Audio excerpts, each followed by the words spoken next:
Hachem nous a confié un corps en parfaite santé. Nous devons le soigner, des dangers l'éloigner. Dormir suffisamment, se nourrir seulement. Ici, c'est l'heure du rassemblement. Ohé, ohé, ohé, venez, venez, venez, venez tous au rassemblement. Ne perdez pas un seul instant. C'est l'heure de l'histoire. Et aujourd'hui, c'est notre chère Esther qui va vous la raconter. Alors les filles, le thème d'aujourd'hui, c'est Ahavat Israël. Ve'afta l'ereacha kamocha.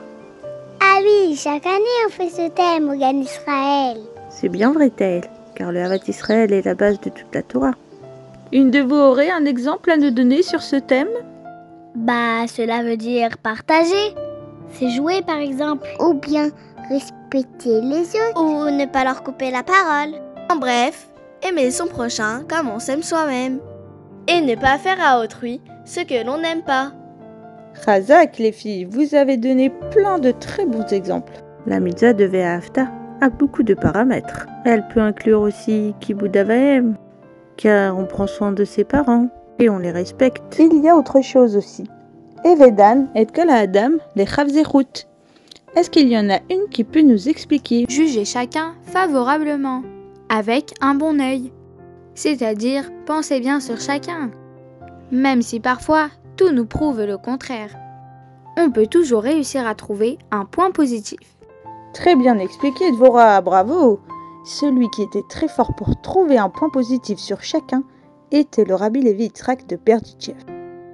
Et aujourd'hui, je vais vous raconter une histoire d'une autre personne. Un juif qui habitait en Eretz Israël et qui était très très pauvre.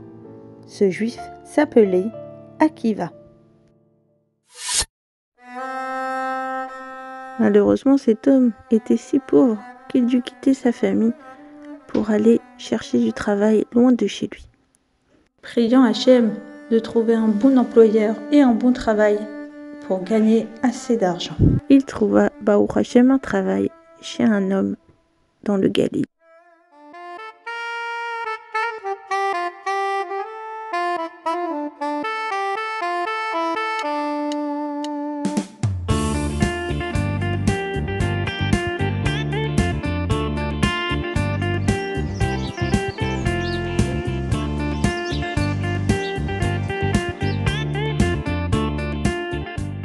Au bout de 3 longues années de travail, une veille de Yom Kippour, Akiva se dit: Baruch Hashem, j'ai bien travaillé. Et ma femme et mes enfants me manquent tellement, j'aimerais rentrer à la maison. Je vais donc aller voir mon employeur pour lui demander de me payer.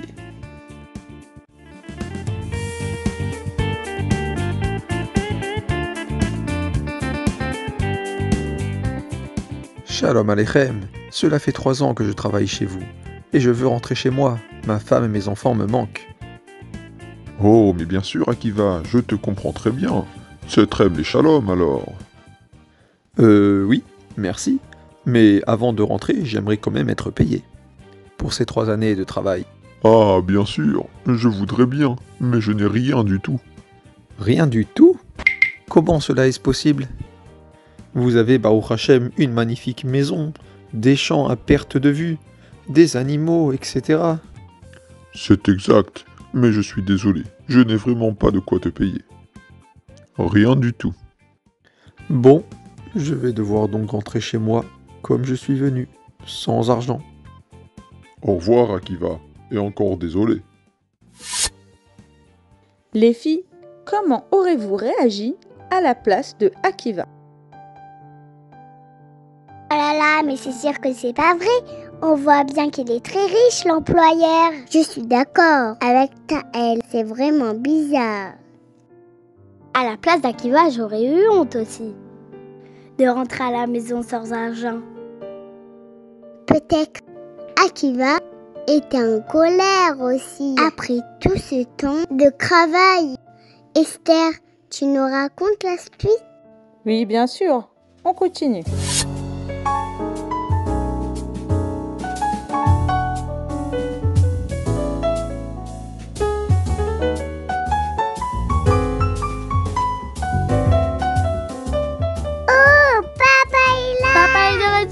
Papa est de retour! Oh les enfants, comme je suis heureux de vous revoir.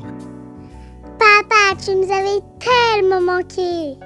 Bienvenue à la maison. Bienvenue, papa. Et Akiva dut expliquer à sa famille qu'il rentrait, mais qu'il n'avait pas un sou.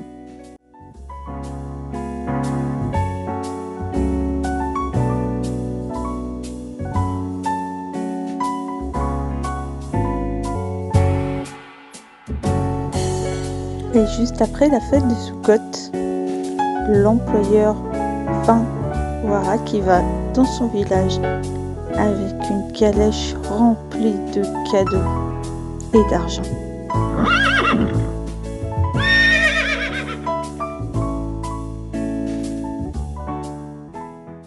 Petit garçon, pourrais-tu s'il te plaît appeler Akiva? Akiva? Mais c'est mon papa. Je l'appelle tout de suite. Papa, il y a un monsieur qui te demande. Oh, mais c'est mon employeur. Shalom Aleichem, mais que faites-vous ici? Alechem shalom, Akiva. Je suis venu te ramener ce qui t'est dû et te demander pardon pour ce retard. Oh, Baruch Hashem, merci. Akiva, j'ai une question à te poser. Qu'as-tu pensé de moi quand j'ai refusé de te payer? Je t'ai bien jugé, et je t'ai cru que tu n'avais vraiment pas de quoi me payer. C'était effectivement le cas, car j'avais confié tous mes biens au Beth Amikdash. Et en voyant ta bonne mida de juger bien, je suis parti chercher au Beth Amikdash ce que je te devais. Merci pour cette belle leçon de vie, mon ami. Puis l'employeur bénit Akiva de tout son cœur qu'il soit toujours vu d'un bon œil par Hachem. Voilà pour toi, Akiva. Et il remit à Akiva plein d'argent et de beaux cadeaux. Oh, merci beaucoup, et merci Hachem.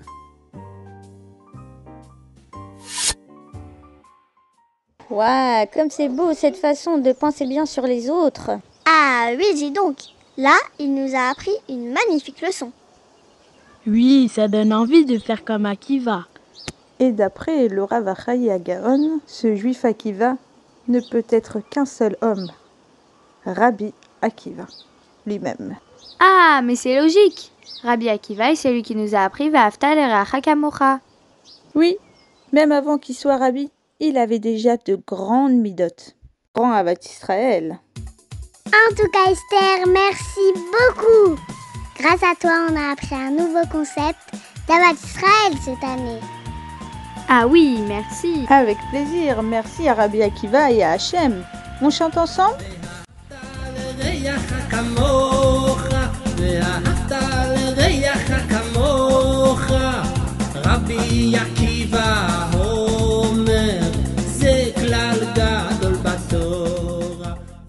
Les filles, qui est-ce qui veut venir m'aider à distribuer les goûters au groupe qui est resté à l'intérieur? Adassa, je ne vois pas pourquoi on devrait partager notre goûter avec l'autre groupe. Eh ben alors, Iska, où tu mets le Havat Israël dont on vient de parler? Le Havat Israël ne concerne pas que notre groupe, mais tout le monde.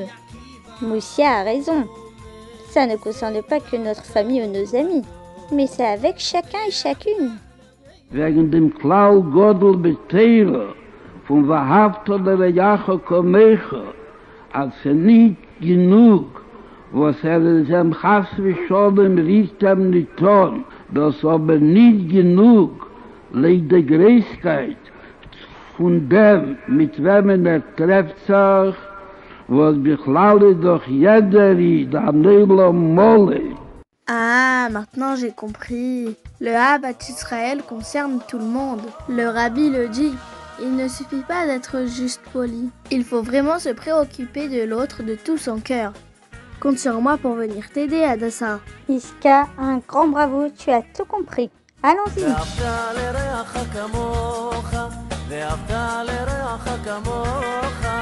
Rabbi